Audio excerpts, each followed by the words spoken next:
अगर आप लगातार एक ऐसे दलदल में फंसे हुए हैं जहां तमाम कोशिशों के बावजूद भी आप अपनी कमाई नहीं बढ़ा पा रहे हैं, आप अपनी आजीविका से होने वाली कमाई नहीं बढ़ा पा रहे हैं, आप एक ऐसे चक्रव्यूह में फंसे हुए हैं जहां आपके खर्चे काबू में नहीं हैं और आमतौर पर आपके खर्चे आपकी कमाई से ज्यादा होते हैं।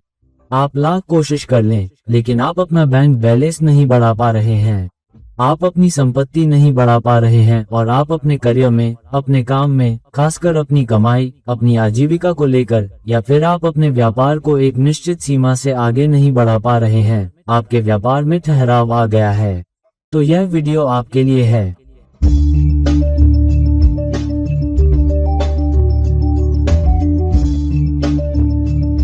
नमस्कार और आदाब मेरे सभी दोस्तों को आपके मित्र ज्योतिषी और मार्गदर्शक की ओर से एक बार फिर आपके साथ आपके अपने चैनल एश्योरेंस से।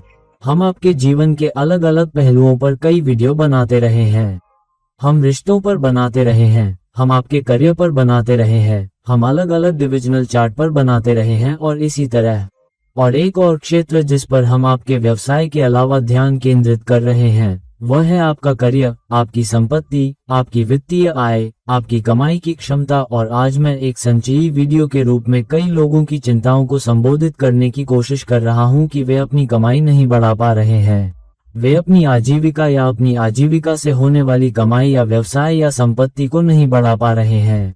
तो ऐसा क्यों होता है कि कभी कभी हम एक ऐसे चक्रव्यूह में फंस जाते हैं जहां हम अपनी कमाई को एक निश्चित सीमा से आगे नहीं बढ़ा पाते? हम चाहे कितनी भी कोशिश कर लें, हम बहुत प्रयास करते हैं, हम अपनी नौकरी बदलने की कोशिश करते हैं, हम विदेश जाने की कोशिश करते हैं, हम कुछ प्रमाण पत्र, कुछ उच्च योग्यताएं जोड़ने की कोशिश करते हैं, हम शायद अधिक पैसे बचाने की कोशिश करते हैं, हम अपने पैसे को कुछ शेयरों में या ऐसी जगह निवेश करने की कोशिश करते हैं जहां हमारे निवेश से हमारी कमाई बढ़े। लेकिन कभी कभी हमारे सभी प्रयासों के बावजूद हम एक ऐसी बाधा से टकराते हुए दिखाई देते हैं, हम एक ऐसी दीवार से टकराते हुए दिखाई देते हैं जहां हमारे सभी प्रयासों के बावजूद हम अपनी कमाई नहीं बढ़ा पाते हैं, हम बैंक बैलेंस नहीं बढ़ा पाते हैं, हम एक निश्चित सीमा से आगे संपत्ति नहीं बढ़ा पाते हैं। अब इसके लिए सबसे महत्वपूर्ण क्षेत्रों में से एक है अपनी ज्योतिषीय स्थिति को देखना। लेकिन ज्योतिषीय स्थिति ही काफी नहीं है, आपको इसे अपनी जीवनशैली के साथ जोड़ना होगा।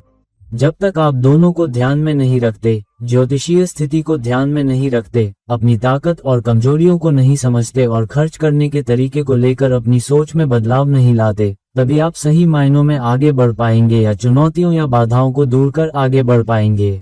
तो आइए गहराई से देखें कि हम क्यों रुक जाते हैं, क्यों हम अपनी कमाई नहीं बढ़ा पाते और ज्योतिषीय दृष्टिकोण से और जीवन शैली या जीवन के प्रति दृष्टिकोण से इसके लिए क्या संभावित समाधान हो सकते हैं। तो इसका कुछ संबंध इस बात से भी हो सकता है कि हम अपने घरों की स्थिति को कैसे देख रहे हैं और हमारे विभिन्न घरों की ताकत या कमजोरियां क्या हैं। उदाहरण के लिए, दूसरा घर हमारी बचत, हमारी कमाई, हमारे पोषण, हमारी बचत करने की क्षमता से भी संबंधित है। तो कहीं न कहीं अगर हम पैसे नहीं बचा पाते हैं तो हम पैसे नहीं कमा पाते हैं। इसका एक प्रमुख कारण दूसरे घर या दूसरे घर के स्वामी की प्रतिष्ठा या स्थिति होती है। कई बार दूसरे घर में अशुभ स्थिति होने पर व्यक्ति की कमाने की क्षमता रुक जाती है या स्थिर हो जाती है या फिर नष्ट हो जाती है। तो इस पर गहराई से विचार करें और मेरे द्वारा पहले ही पोस्ट किए गए वीडियो को देखें कि धन और दूसरे घर के लिए कमाई कहां से आ रही है, कहां से रुक रही है और पोषण कहां से आ रहा है, क्योंकि दूसरा घर पोषण का भी घर है। इसलिए यह महत्वपूर्ण है कि आप गहराई से विचार करें और यह समझने की कोशिश करें कि चुनौती कहां है और बाधा कहां है। तो दूसरे घर की प्रतिष्ठा और दूसरे घर के स्वामी की युति या उस पर दृष्टि या दूसरे घर से संबंधित कोई भी दशा या बुरे योग महत्वपूर्ण है।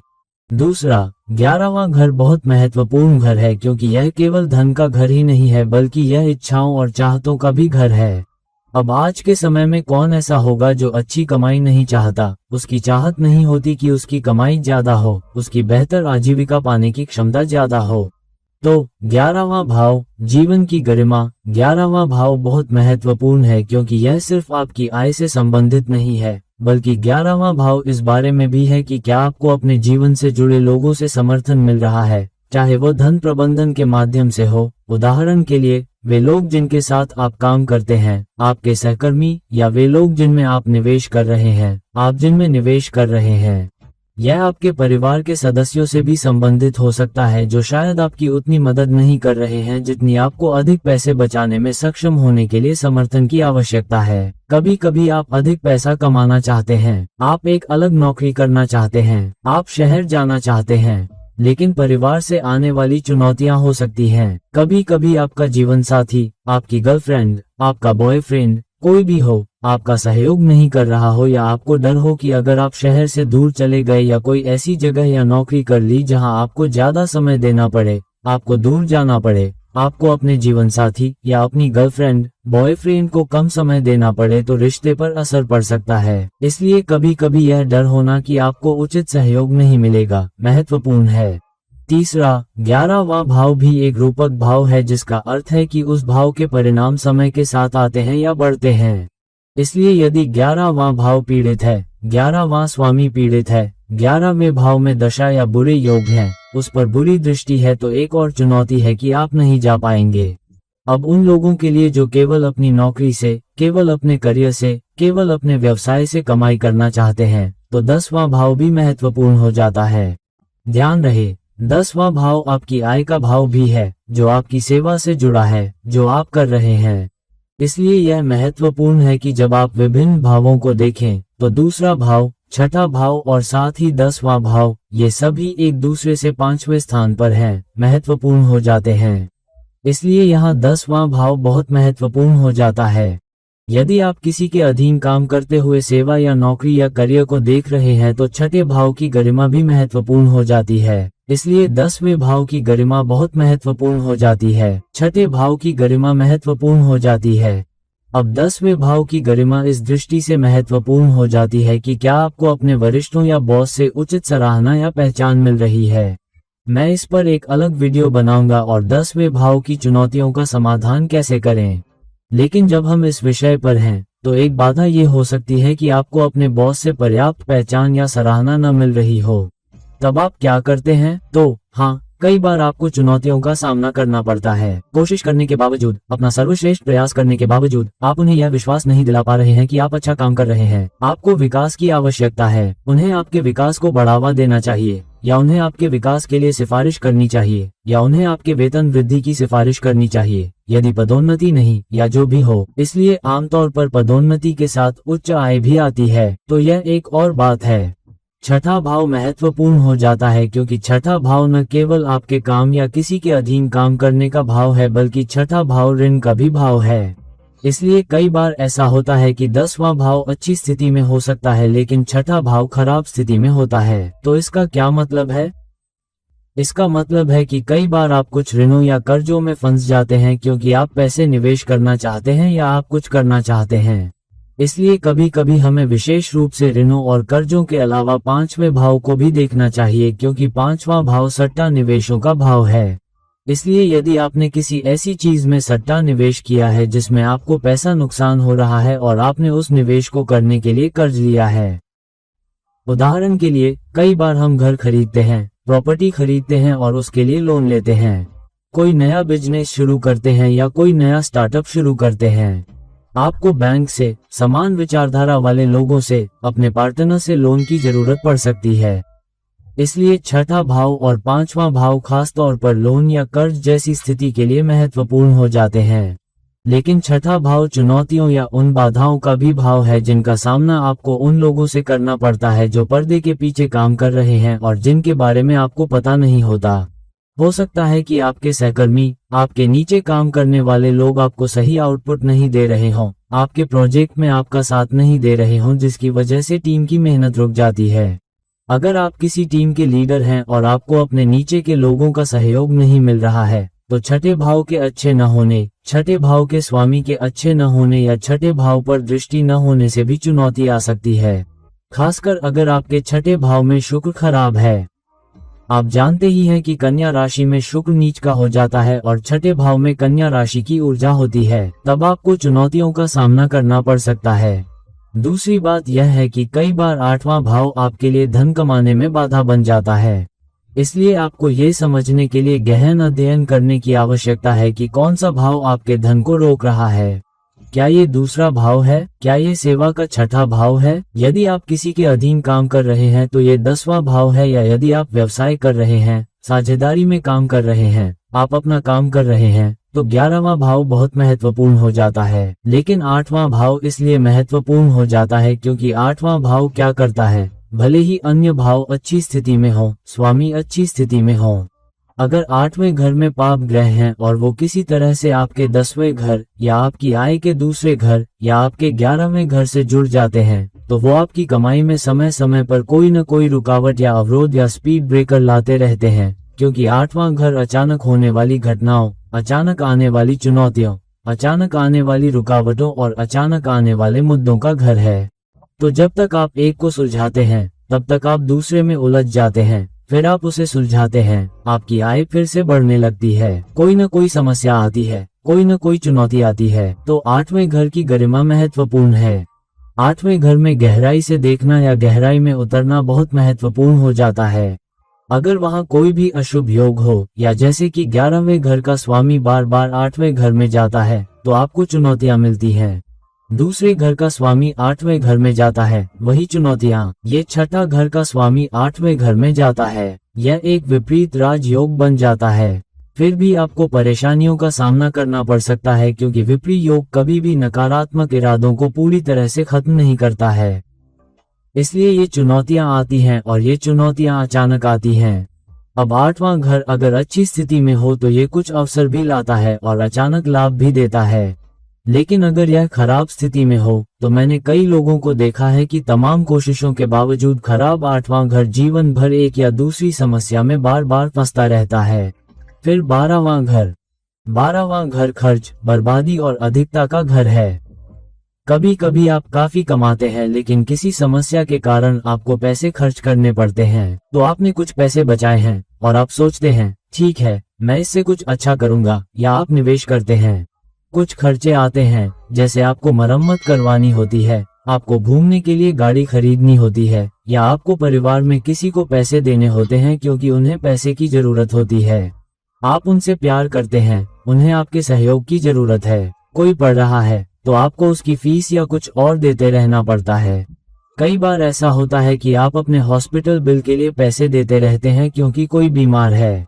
हो सकता है कि आप खुद बीमार हों, तो यहाँ 12वां भाव एक महत्वपूर्ण भूमिका निभाता है। कुछ लोग विदेश जाने की कोशिश करते रहते हैं, तो वे इस काम के लिए सलाहकारों पर पैसे खर्च करते रहते हैं, और वे इस सलाहकार के पास जाते हैं और उस सलाहकार के पास जाते हैं, और वे पैसे बर्बाद करते रहते हैं। तो अगर 12वां भाव खराब स्थिति में है, 12वां स्वामी अवरुद्ध है, तो आप कोशिश करने या अपना सर्वश्रेष्ठ प्रयास करने के बावजूद पैसे खर्च करते रहते हैं।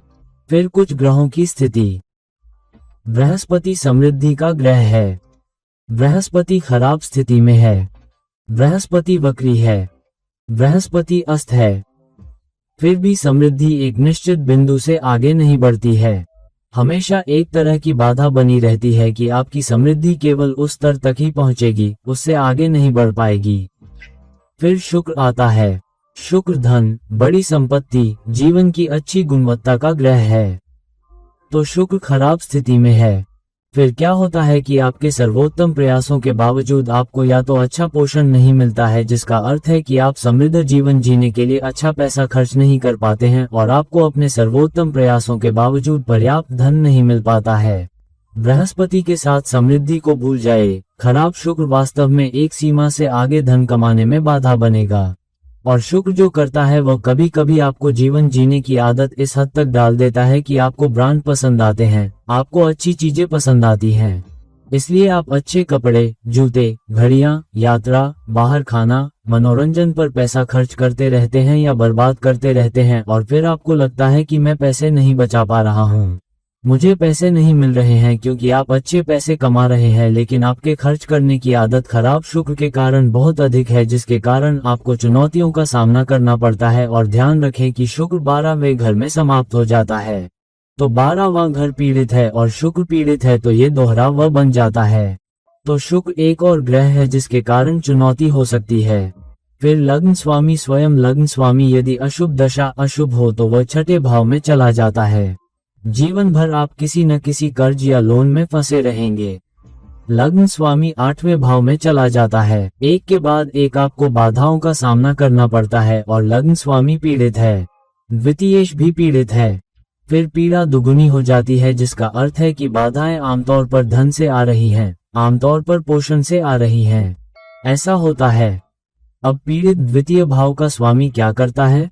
पीड़ित द्वितीय भाव का स्वामी आपको धन बचाने में मदद नहीं करेगा और यह आपको पोषण पर धन खर्च करने की समस्याओं का सामना करेगा, जो आपके लिए आवश्यक नहीं है, या जो आपके लिए नहीं बल्कि आपकी निर्भरता के लिए आवश्यक है। या यदि लग्न स्वयं छठे भाव में स्थित है, या 8वें भाव में, या 12वें भाव में भी, तो या तो उन लोगों से बाधाएं जो आपकी पीठ पीछे काम कर रहे हैं, या समय समय पर कुछ मुद्दों का सामना करना पड़ रहा है, या धन खर्च हो रहा है।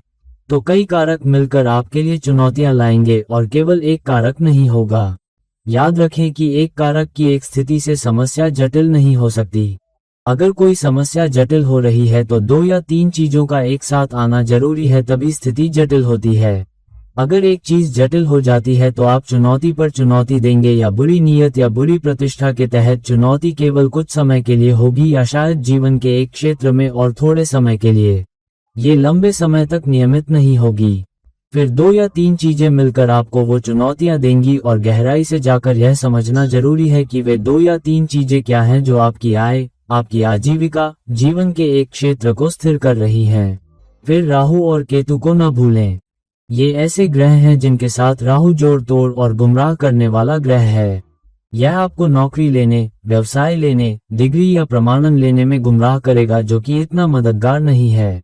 इसलिए ये समझना जरूरी है कि पैसा कहाँ से आ रहा है, दूसरे भाव के स्वामी की गरिमा क्या है, वह कहाँ स्थित है, किस ग्रह से युति कर रहा है, ये गहराई से समझना बहुत जरूरी है। तो अगर किसी कारण से दूसरे भाव का स्वामी या दूसरा भाव राहु से पीड़ित हो जाए, या तो दूसरे भाव में स्थित होकर, या उस पर दृष्टि डालकर, या दूसरे भाव के स्वामी से युति करके, तो आप गुमराह होकर कोई ऐसा निर्णय ले सकते हैं जो आपकी आय में मदद नहीं करता, जो आपकी आय को खा जाता है, जिससे आप अधिक पैसा खर्च करते हैं। केतु एक नकारने वाला है, तो आप में से कुछ लोगों के लिए केतु दूसरे भाव में जाता है, दूसरे भाव से युति करता है, या दूसरे भाव को देखता है, या दूसरे भाव के स्वामी को देखता है, तो वह नकारने वाला हो जाता है, वह नकारने वाला हो जाता है। आप कितनी भी कोशिश कर लें, आमदनी नहीं बढ़ती। अगर केतु 10वें भाव में हो तो यह आपकी नौकरी को ठप कर देता है, आपके करियर को ठप कर देता है। आप कितनी भी कोशिश कर लें, आपकी ग्रोथ नहीं होती। केतु चौथे भाव में जाता है, संपत्ति, दैनिक सुख सुविधाएं जो हम खरीदना चाहते हैं, जैसे अच्छी कमाई, टेलीविजन, घर, गाड़ी, वो एक सीमा से ज्यादा नहीं मिल पाती। केतु आपको उसमें रोक देता है, और केतु के कारण लगातार नौकरी बदलने की नौबत भी आ सकती है। और शनि को भी न भूलें। शनि धीमी गति से चलने वाला ग्रह है। शनि दूसरे भाव में जाता है, तो आप इतने रुके हुए लगते हैं कि जब तक तरक्की होती है तब तक खर्चे बढ़ जाते हैं, या चीजें इतनी महंगी हो जाती हैं कि आप पैसे खर्च करते रहते हैं। आपने जो भी कमाया है वो ज्यादा होने लगता है, क्योंकि अब हर चीज महंगी हो गई है। तो ये दूसरी बात है। शनि छठे भाव में जाता है तो आपके करियर में तरक्की रुक जाएगी। खासकर अगर आप नौकरी कर रहे हैं तो शनि 11वें भाव में जाता है तो आपके व्यापार में तरक्की रुक जाएगी। शनि 7वें भाव में जाता है। अगर आप पार्टनरशिप में हैं, टीम में काम कर रहे हैं, तो टीम के साथ काम करने का तरीका रुक जाएगा। आप अपने व्यापार से, अपनी पार्टनरशिप से कैसे नतीजे निकाल पाएंगे, इसमें रुकावट आएगी। शनि की दृष्टि आपके दूसरे भाव, लग्न भाव पर हो या इनसे युति हो, तब चुनौती यह होती है कि शनि आपके नतीजों को धीमा कर देता है। और अगर कोई दशा हो, श्राप दशा, शनि और राहु, इच्छा दशा, शनि और चंद्रमा या राहु द्वारा सूर्य ग्रहण, या राहु या केतु द्वारा चंद्र ग्रहण, तब चुनौती यह होती है कि चंद्रमा पीड़ित हो जाता है। आप ध्यान केंद्रित नहीं कर पाते, आप ध्यान नहीं लगा पाते, आप यह नहीं देख पाते कि पैसा कहाँ से आ रहा है। आप हमेशा भावनात्मक उथल पुथल में रहते हैं, या आप डर से काम करते हैं। आप महत्वपूर्ण निर्णय नहीं ले पाते, आप अवसर खो देते हैं। मंगल पीड़ित होता है, आप पर्याप्त प्रयास नहीं कर पाते, आप चीजों पर ध्यान केंद्रित नहीं कर पाते, आप ज्यादा जरूरी चीजों पर ध्यान नहीं दे पाते। अगर आपका बुध खराब है तो आप रणनीति नहीं बना पाते, आप विश्लेषण नहीं कर पाते, इसलिए ये जानना जरूरी है कि कहाँ पर रुकावट है, कहाँ पर स्थिरता है, कहाँ पर चुनौती है, कहाँ पर रुकावट है, कहाँ पर समस्या है। आप पैसे क्यों नहीं कमा पा रहे, आपको काम पर सराहना और पहचान क्यों नहीं मिल पा रही, आप अपने व्यापार को एक निश्चित सीमा से आगे क्यों नहीं बढ़ा पा रहे, आपको अपने पार्टनर या अपने से नीचे के लोगों का सहयोग क्यों नहीं मिल पा रहा, आपके निवेश क्यों नहीं बढ़ पा रहे, आपके निवेश क्यों खराब हो रहे हैं, आपको पैसे का नुकसान हो रहा है, आप ज्यादा पैसे क्यों खर्च कर रहे हैं, जैसे कि अस्पताल या क्लिनिक जैसे महंगे खर्चे। फिर आप पर बुरी दशा क्यों आ रही है। अब अगर दशा लंबी हो, जैसे बुध की दशा या शुक्र की दशा या बृहस्पति की दशा या शनि की दशा 16 साल, 17 साल, 19 साल, 18 साल, 19 साल या 20 साल, तो बहुत बड़ी समस्या हो जाती है। दशा लगभग 18 साल की होती है, शुक्र की दशा लगभग 20 साल की होती है। तब आप क्या करते हैं, आप उथल पुथल में फंस जाते हैं अगर उनमें से कोई भी हो और प्रतिष्ठा खराब हो। अब अंतर्दशाएं अपना प्रभाव डाल सकती हैं। तो अगर आपका शुक्र खराब स्थिति में है तो शुक्र की दशा में आमतौर पर आपको अच्छे परिणाम नहीं मिल सकते हैं, लेकिन कुछ अंतर्दशाएं आपके लिए बहुत अच्छी हो सकती हैं। इसलिए लंबी दशा में आप किस दशा में अच्छा कर रहे हैं, ये पता लगाना बहुत जरूरी है। अगर एक खास समय आप अच्छा कर रहे हैं तो ये समझना बहुत जरूरी है कि उस समय कौन सी दशा थी और उस दौरान क्या गोचर हुआ था। तो अगर आप समझ जाते हैं कि किस अंतराश में अच्छा चल रहा है तो आप उस ग्रह पर ध्यान केंद्रित कर सकते हैं कि ग्रह कहाँ है, मान सम्मान कहाँ है, धन कहाँ से आ रहा है, ग्रह किस तरह से मदद कर रहा है, और फिर उस ग्रह का अपने फायदे के लिए उपयोग कर सकते हैं। कभी कभी आप खराब गोचर में फंस सकते हैं, जैसे कि शनि की 7.5 आपके चंद्रमा से 12वें स्थान पर, आपके चंद्रमा के ऊपर से या चंद्रमा से दूसरे स्थान पर जा रही है, जो कि 7.5 का उदय काल, चरम काल या अस्त काल है। तो ये समझना कि क्या आपकी 7.5 किसी भी तरह से आपकी आय को प्रभावित कर रही है, या आपके व्यवसाय में वृद्धि या आपके पोषण में वृद्धि को रोक रही है, तो ये पहलू बहुत महत्वपूर्ण है। फिर कोई भी धन योग न होना। तो धन योग वे हैं जहां आपके पास, कुछ उदाहरणों के लिए कहें, उदाहरण के लिए यदि आप कर्क लग्न हैं तो मंगल आपके 5वें और 10वें घर दोनों पर शासन करेगा। और अब मंगल 10वें घर में या 5वें घर में ही चला जाता है या दूसरे घर में चला जाता है, तो यह एक मजबूत धन योग है। तो अगर 2 या 3 अच्छे धन योग और धन योग हैं तो आप ज्यादा कमा सकते हैं। तो जिस कुंडली में कोई धन योग नहीं है और कोई धन योग नहीं है तो उसे चुनौती का सामना करना पड़ेगा, या अगर इनमें से किसी एक घर में भी खराब दशा है तो भी समस्या होती है। अब यह और भी जटिल हो सकता है, जहां एक दशा हो और साथ में एक खराब गोचर हो, जैसे सती, और साथ ही आप एक खराब दशा में हो, तो यह एक चुनौती हो सकती है। फिर न केवल आपके लग्न चार्ट D1 चार्ट, बल्कि आपके D9 चार्ट को भी गहराई से समझने और समझने में सक्षम होना चाहिए। कभी कभी D1 चार्ट ठीक ठाक लगता है, लेकिन D9 चार्ट खराब पीड़ा में होता है। तब क्या होता है। D9 चार्ट, दशा चार्ट एक बेहतर प्रसार है। तो अगर लग्न चार्ट में दूसरे घर का स्वामी ठीक है, लेकिन वह नंशा में बहुत बुरी तरह से पीड़ित है, तो काफी हद तक दूसरे घर के स्वामी का नंशा खराब स्थान चमक को कम कर देगा, जिसके कारण आप परिणाम प्राप्त करने में सक्षम नहीं हो सकते हैं।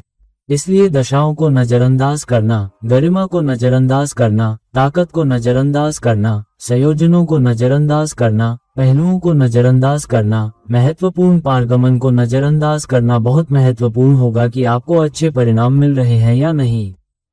इसलिए गहराई से देखें और समझें। जब तक आप गहराई से नहीं देखते और समझते हैं कि प्लेसमेंट क्या है, ताकत क्या है, तो आप इन चुनौतियों का सामना करते रहेंगे। आप इन मुद्दों का सामना करते रहेंगे जिसके कारण आप पर्याप्त कमाई नहीं कर पाएंगे। अब उपाय क्या है। पहला उपाय यह है कि अगर आपको अपनी ज्योतिषीय स्थिति की सही समझ नहीं है, तो आप ये कैसे समझेंगे कि चुनौती कहाँ है, बाधा कहाँ है, तो आप उपाय कैसे करेंगे। तो सबसे पहले गहराई में जाएं और समझें कि कहाँ पर रुकावट है, कहाँ पर चुनौती है, कहाँ पर समस्या है, कहाँ पर सबसे बड़ी बाधा है। एक बार जब आप ये समझ जाते हैं तो ग्रह का दान कष्ट को कम करने के लिए सबसे महत्वपूर्ण है। तो जब आप दान करते हैं तो ग्रह का इरादा क्या होता है। ग्रह आपको नुकसान में रखना चाहता है। तो आप दान करके, नियमित रूप से दान करके, हर दिन या हर हफ्ते या महीने में एक दिन कुछ पैसे दान करके कुछ पैसे खो देते हैं। उदाहरण के लिए मान लीजिए कि आप शुक्र का दान कर रहे हैं, तो महीने का एक शुक्रवार, महीने का आखिरी शुक्रवार अच्छा हो सकता है। यदि आप चंद्रमा का दान या दान कर रहे हैं तो सोमवार में से एक हर सोमवार को आप छोटे छोटे दान कर सकते हैं या आखिरी सोमवार को, और आप इसे नियमित रूप से करते हैं। लेकिन ग्रह से जुड़े रिश्ते को देखना भी महत्वपूर्ण है। कभी कभी हम यह नहीं देख पाते हैं कि हम रिश्तों के साथ अच्छा व्यवहार न करके ग्रह की गरिमा को खराब कर रहे हैं। तो पिता के साथ अच्छे संबंध न होने का कारक सूर्य है। माता के साथ अच्छे संबंध न होने का कारक चंद्रमा है। स्त्री के लिए बृहस्पति पति का कारक है। पत्नी या पुरुष के साथ साथ अंतरंगता, प्रेम, स्नेह का कारक शुक्र है। बृहस्पति समृद्धि का कारक है। तो अगर आप कारकों को नहीं समझते हैं कि वे कैसे स्थित हैं और वे किन ग्रहों का प्रतिनिधित्व करते हैं, और यदि आपके उनके साथ अच्छे संबंध नहीं है तो भी समस्या हो सकती है। अगर किसी कारण से हम में से कुछ लोग ऐसा नहीं कर पाते हैं, अगर हमने पिता को खो दिया है तो पुत्र का प्रतिनिधित्व पिता के अलावा नवमेश द्वारा किया जाता है, तो हम पिता के साथ अपने संबंधों को सुधार नहीं सकते हैं। इसलिए बड़ों, बुजुर्ग व्यक्तियों, पिता के समान व्यक्तियों, बहुत बूढ़े चाचा या वृद्धाश्रम की मदद करने के साथ साथ विशेष रूप से जहां शनि का संबंध है के साथ बेहतर संबंधों को देखते हुए ये भी मदद करता है। तो दूसरे स्वामी या 11वें स्वामी या अच्छे योग में ग्रह के कारक ग्रह के साथ संबंधों को सुधारना। कई बार योग अच्छे हो सकते हैं लेकिन हम लोगों के साथ बुरा व्यवहार करके ग्रह की गरिमा को खराब कर रहे हैं। फिर हमें एक चुनौती का सामना करना पड़ता है। इसलिए गहराई से विचार करें और समझें कि जीवन में आने वाली कुछ चुनौतियां केवल ज्योतिषीय स्थिति के कारण नहीं होती हैं, बल्कि जीवन शैली, अधिक पैसा खर्च करना या उचित चरित्र, व्यक्तित्व का न होना। जहां आप नियमित रूप से ग्रह के कारक से चुनौती का सामना करते हैं, या ग्रहों की स्थिति अच्छी हो सकती है लेकिन खराब दशा, खराब गोचर से जूझ रहे हैं। इसलिए जब तक आप गहराई से विचार नहीं करेंगे और समझेंगे, तब तक आप चुनौती से पार नहीं पा सकेंगे। और सबसे महत्वपूर्ण बात यह है कि पैसा कहां से आ रहा है। कई बार ग्रहों की स्थिति अच्छी हो सकती है, योग ठीक हो सकता है, ध्येय योग भी हो सकता है, लेकिन कुंडली आपको पैसे कमाने के लिए एक दिशा में इशारा कर रही है लेकिन आप दूसरी दिशा में जा रहे हैं। आपको पैसे कैसे मिलेंगे? यह एक खजाने की खोज की तरह है। आपको खजाने की तलाश में जाना है, लेकिन खजाना एक पेड़ के नीचे है और आप किसी और जगह के नीचे देख रहे हैं या बाहर देख रहे हैं, उसे कहीं और खोज रहे हैं। तो क्या होगा? तो सबसे पहले ये समझे कि पैसा कहाँ है। तो अगर आप समझते हैं कि पैसा पेड़ के नीचे से आ रहा है, तो ही खजाने और पेड़ के नीचे देखें, है ना? तो गहराई से जांच करना महत्वपूर्ण है। तो दोस्तों, अपनी कुंडली का गहराई से अध्ययन करें, ग्रहों की गरिमा को समझें, समझें कि पैसा कहाँ से आ रहा है, योगों को समझें, धन योगों को समझें, बाधाओं को समझें, बुरे योगों और DSH को समझें, और अपनी खुद की जीवन शैली पर भी गहरी नजर रखें। आप रिश्तों के साथ कैसा व्यवहार कर रहे हैं, उन रिश्तों के कारकों के साथ कैसा व्यवहार कर रहे हैं, दशा काल को भी समझें। अगर आप ऐसा करते हैं और अगर आप दान करते हैं तो आप खुद को अच्छा रखते हैं, आप लोगों के साथ अच्छा व्यवहार करते हैं, आप अच्छे और नैतिक आचरण में हैं, आप लोगों के साथ सम्मान से पेश आते हैं, आप पैसे का सम्मान करते हैं, आप हमेशा प्रतिशत में जीते हैं। इतना पैसा होने पर मैं किसी भी महीने मनोरंजन पर ज्यादा खर्च नहीं करूंगा। मैं मनोरंजन या सामान खरीदने पर 5% से ज्यादा पैसे खर्च नहीं करूंगा और कम से कम 10% अच्छे निवेश में लगाऊंगा, लंबी अवधि के निवेश में। मैं शॉर्टकट नहीं अपनाऊंगा, खासकर खराब स्थिति में।